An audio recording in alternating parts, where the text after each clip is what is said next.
Long before anti-heroes were even a thing, there was Tom Jones. So today, we're going to dive into Henry Fielding's epic comic novel and really explore the adventure of a man whose good heart is just constantly at war with his bad judgment. And this isn't just some dusty old classic. It's literally the blueprint that helped write the rules for the modern novel as we know it today. Okay, so the whole story kicks off with this amazing mystery. Just picture it. You're a kind, wealthy gentleman, right? Squire Allworthy. You come home, and there, in your bed, is an abandoned baby. No explanation, just a baby. Well, that single moment sets off this huge, decades-long story about identity, fortune, and what it really means to be a good person. So, we start out in the English countryside, at the beautiful estate of this super charitable Squire Allworthy. Now, instead of just casting the kid out, he does something pretty remarkable for the time. He decides he's gonna raise the boy himself. He even gives him the most common name he can think of, Tom Jones. And right away, this creates a huge social problem. See, Tom gets the education and the upbringing of a gentleman, but he can never truly be one of them. The word foundling, or even worse, bastard, just follows him everywhere he goes. It gives him this permanent chip on his shoulder, and of course, makes him a target for anyone who's jealous of the squire's affection for him. This brings us to the absolute heart of the novel, and really, what makes Tom such an incredible, lasting character. He is not a simple hero, and he's not a villain either. He's this chaotic mix of the very best and the very worst human impulses, all rolled into one. And this right here, this is the central conflict of his entire being. On one hand, Tom is fundamentally a good guy. I mean, he'll give his last penny to someone who needs it, and he'll risk his life for a friend. But on the other hand, he is a total slave to his passions. He acts without thinking, he gets into fights, and he has a serious weakness for women that is constantly getting him into hot water. This internal battle is what drives pretty much every single thing that happens in the story. And of course, all that recklessness really complicates his love life. He is absolutely head over heels for the beautiful and genuinely wonderful Sophia Western. And hey, the feeling is mutual. But let's be real. How can she possibly marry a man with no name, no money, and a reputation for causing trouble? Her father would never, ever allow it. Society itself is stacked against them. So you can probably guess what happens next. Tom's bad judgment catches up to him, big time.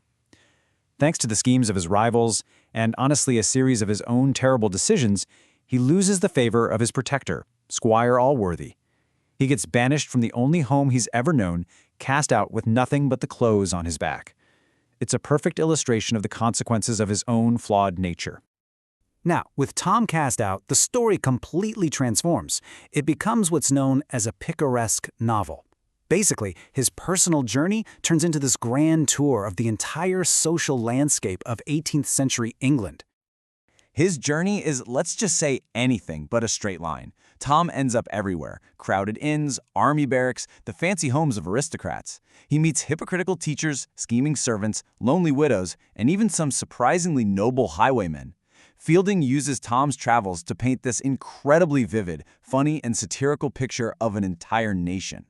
And this journey is just jam-packed with action, a total whirlwind of chaos. I mean, one minute Tom's in a massive tavern brawl, the next he's getting held up on the road, and then he's being challenged to a duel of honor. His quick temper and his bravery are constantly being put to the test. Fielding actually borrows this quote from Shakespeare's Othello, and it just perfectly captures the feel of Tom's journey. The twists of fate he goes through are so wild and so incredible that they're both tragic and amazing all at the same time. His life is just one of those stories you can't help but get swept up in. So, after all his travels and all his bad luck, Tom finally makes it to London, the chaotic heart of the nation. And it's here that all the tangled threads of his life are either going to unravel completely or they're going to be woven into one final, stunning conclusion. Turns out Sophia has also run away to London to escape a forced marriage, and of course their paths cross again. But now Tom is at his absolute lowest point, tangled up with a wealthy older woman and deep in trouble. He has to prove once and for all that despite every single mistake he's made, his love for Sophia is real and that he is truly worthy of her. And the ending just unfolds in this crazy flurry of activity.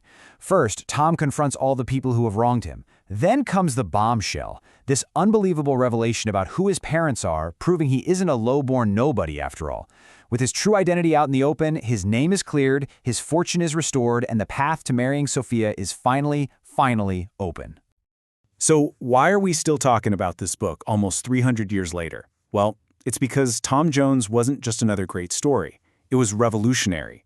It was a blueprint for so much of the fiction that we still love and read today. I mean, just think about the innovations here. The whole idea of a flawed hero that we can still root for, that's Tom. That witty, all-knowing narrator who kind of breaks the fourth wall and talks right to you, the reader. Fielding basically perfected that. And maybe most importantly, he gave us a story where the plot happens because of who the main character is, not just to him. His choices matter. And that leaves us with the big question of the novel, one that's just as relevant today as it was then. Tom Jones intends to be good, but his actions are often, well, a disaster. So what really matters more?